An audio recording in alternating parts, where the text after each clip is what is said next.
Hi, this is, you see, the Holy Bible. Holy Bible. I'm reading from Leviticus 97, chapter 7. Likewise is the law of the trespass offering. It is the most holy. 2. In the place where they kill the burnt offering shall they kill the trespass offering, and the blood thereof shall be sprinkled round about upon the altar. 3. And he shall offer of it all the fat thereof, the rump, and the fat that covereth the innards, inwards.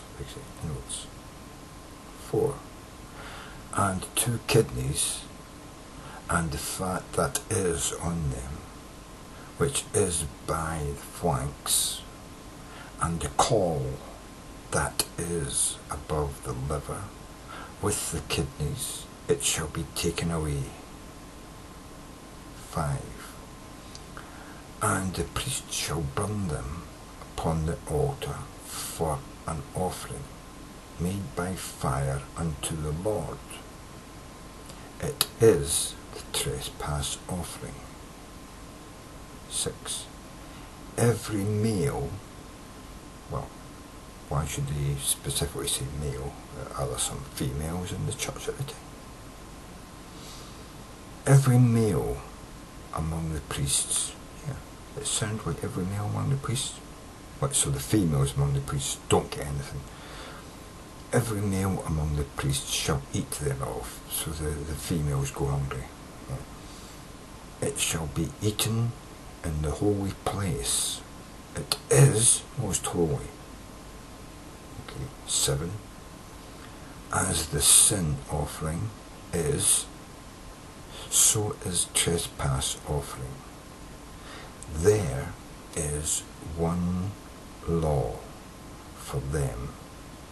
The priest that maketh atonement therewith shall have it. 8. And the priest that offereth any man's burnt offering, even the priest, shall have to himself the skin of the burnt offering which he hath offered. So what this might be where they kill the animal and skin it, and then they butcher it, and the priest gets to keep the skin, the hide, you might say, which was probably quite a profitable little enterprise for the priests at this time. Yeah, so you bring an animal, we skin it, I keep the hide, then we burn your offerings, and then you get saved and us priests get to eat the meat. Seems to me like this was a way of priests supplying themselves a food source and a money source. They get to eat the meat and they get to tan and sell the hide later. That's what this seems to say to me anyway. So anyway, yeah, 8. And the priest that offereth anything offering, ye shall have that offering, right? 9. And all the meat offering that is baked or baken in the oven, and all that is dressed in the frying pan. Yeah, that's what it says, baked in the frying pan. And in the pan shall be the priests that, hold on, right, I'll read that again. And all the meat offering that is baken in the oven, comma, and all that is dressed in the frying pans, comma, and in the pan, full stop. Alright, full stop. No, comma, in the pan, shall be the priests that offereth it. Yeah, alright, so whenever we take the meat and burn it and cook it, all that meat becomes the priest's meat, as well as the skin of the animal as well. So yeah, as I said, the priests get the meat, they get the skin, and you get the joy of having bought an animal to bring there to get slaughtered. Yeah, okay. 10. And every meat offering mingled with oil and dry shall all the sons of Aaron have, one as much as another. I can only imagine that the sons of Aaron are going to be the priests. I'm sure that you being some son for somewhere else, and the priests being like, you know, the high priests, and they're all the sons of Aaron. You bring your animal there, which you bought or raised yourself, and you give it to them. They butcher it, they skin it, they keep the skin, they cook the meat, they say some prayers, and they keep the meat, and then you go on your merry way, one animal later. Must have been a great way to, you know, spend your time writing and copying books and getting fed and selling skins or hides, you know what I mean? And becoming rich and never having to worry about, you know, having to go and get a day's work in your life. You know, yeah, I love it. And this is the law of the sacrifice of peace offerings which he shall offer unto the Lord. Sounds to me like a fucking lucrative little fucking scam, you know. Anyway, 12. If he offer it for a thanksgiving, then ye shall offer with the sacrifice of thanksgiving unleavened cakes mingled with oil, and unleavened wafers anointed with oil, and cakes mingled with oil of fine flour fried. So, yeah, so the sacrifice thing is just meat, but if you're doing it for a Thanksgiving, you've got to give them bread as well, and oiled bread, you know. You can't just give them, you know, a carcass. You've got to provide them with oiled bread. You know, that's a, you know, so they're getting the carbs as well here, you know. 13. Besides the cakes he shall offer for his offering leavened bread with the sacrifice of thanksgiving of his peace offerings. 14. And of it he shall offer one cut of the whole oblation for an heave offering unto the Lord, and it shall be the priests that sprinkleth the blood of the peace offerings. 15. And the flesh of the sacrifice of his peace offerings for thanksgiving shall be eaten the same day that it is offered. Ye shall not leave any of it until the morning.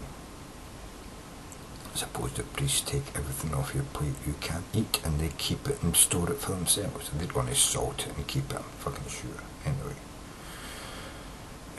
16. But if the sacrifice of his offering be a vow, or a voluntary offering, it shall be eaten the same day that he offereth it, his sacrifice, and on the morrow also the remainder of it shall be eaten. So you can eat 2 days in a row, thank you. Yeah. 17. But the remainder of the flesh of the sacrifice on the 3rd day shall be burnt with fire. Okay, so you don't leave the meat to get rotten in such a hot place. It's got to be burnt. Yeah. And if any of the flesh of the sacrifice of his peace offerings be eaten at all on the 3rd day, it shall not be accepted, neither shall it be imputed unto him that offered it. It shall be an abomination, and the soul that eateth it of it shall bear his iniquity. So basically, some people did eat meat on the 3rd day, and it was a rather bad thing to do. Well, it didn't exactly stone you to death, but you know, you became an iniquity. You know, whatever that fucking means. Anyway, 19. And the flesh that toucheth any unclean thing shall not be eaten. It shall be burnt with fire. And as for the flesh, all that be cleaned shall eat thereof. All that be clean shall eat thereof. Right. 20. But the soul that eateth of the flesh of the sacrifice of peace offerings that pertain unto the Lord, having his uncleanliness upon him, even that soul shall be cut from his people. Well, that doesn't sound fucking good, does it? Do you think that sounds good, people? But the soul that eateth all flesh of the sacrifice of peace offerings that pertain unto the Lord, having his uncleanliness upon him, even that soul shall be cut off from his people. I'm not exactly sure what that means, but it sounds fucking rather bad. 21. Moreover, the soul that shall touch any unclean thing, as the uncleanness of man, or any unclean beast, or any abominable unclean thing, and eat of the flesh of the sacrifice of peace offerings, which pertain unto the Lord, even that soul shall be cut off from his people. 22. And the Lord spake unto Moses, saying, 23. Speak unto the children of Israel, saying, Ye shall eat no manner of fat of ox, or of sheep, or of goat. 24. And the fat of the beast that dieth of itself, and the fat of that which is torn with beasts, may be used in any other use, but ye shall in no wise eat of it. So apparently you can't eat an animal you've found already dead or killed. You can only eat things that you've sacrificed or killed yourself live. Well, that makes sense, you know.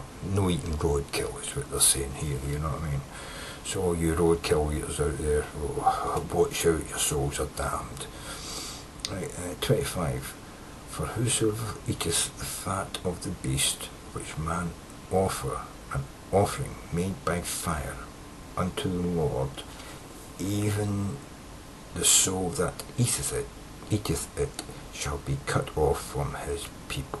I've got no idea where we're going here, but you know, but you're getting the idea here. It's like, you know, you've either got to, like, you know, do it as a sacrifice, or it's got to be butchered correctly. You know, you can only eat for 2 days, you know, and the priest has got to get the skin, and the fat's got to be burnt when the meat can be eaten. Why would people, you know, I'm going to stop now, you know, I'm about to finish the video, but why the fuck would people think that the fat is a bad thing?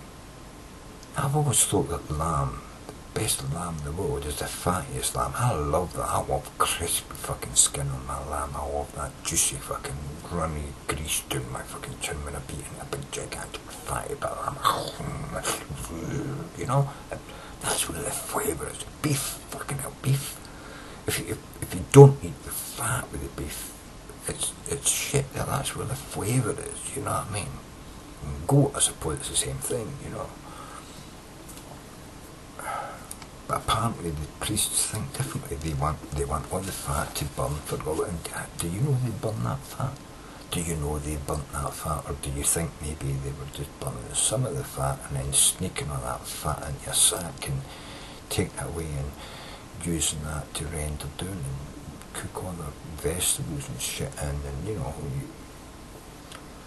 who knows what these priests were doing with all this bullshit? They don't have all these words to tell you what you have to do with your animals, and you know, who knows what they're doing? They kept the skins, they got all the fried fucking meat, they got all the fucking burnt meat, they kept all the burnt fat, you know, they keep all the fat, you know, you can only have this shit, you can only, but we got all the good stuff, and you know, and plus, you know, on a festival, you know, or what is it, on a Thanksgiving fucking sacrifice, you've got to give us bread as well. I mean, fucking hell, these cunts were living it high in the fucking hog for just saying a few prayers and lighting a fire or two. And this is the basis of fucking religion? Are you kidding me? Leviticus, yeah. Laws on how to feed fat priests and keep them fat, and yeah. I'll be reading more for this. Trying to fucking ram motherfuckers.